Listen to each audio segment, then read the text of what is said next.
Lagarde sur la crise financière et le plan de rigueur.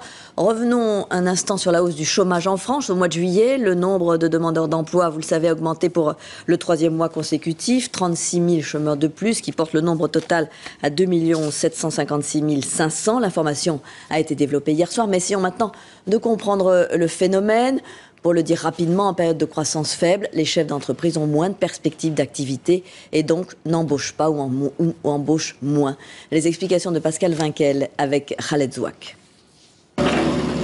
La rentrée est difficile pour cet entrepreneur du bâtiment. Il emploie une centaine de personnes et depuis 5 mois, l'activité de son entreprise s'est mise à chuter. On pense qu'on aura une inflexion du chiffre d'affaires de l'ordre de 5 à 10% sur l'année 2011. Ça veut dire moins de chantiers? Ça veut dire moins de chantiers, ça veut dire donc moins d'emplois. Plus besoin de recourir à l'intérim, son effectif permanent suffit largement. Même logique dans cet institut de formation en langue. Ici, le chiffre d'affaires a baissé de 20%. Nous n'envisageons pas de licencier. Pour autant, on n'envisage pas non plus de recruter.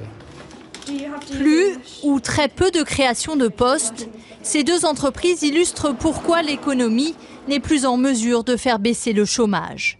Et à la crise s'ajoute une autre difficulté, le dynamisme démographique du pays.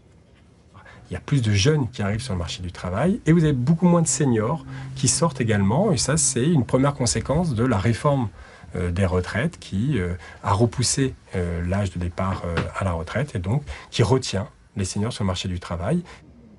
Et la situation pourrait s'aggraver si le plan de rigueur affecte la croissance qui a déjà été nulle au 2e trimestre. L'objectif du gouvernement de faire baisser le chômage en dessous de 9% d'ici la fin de l'année serait alors difficile à tenir.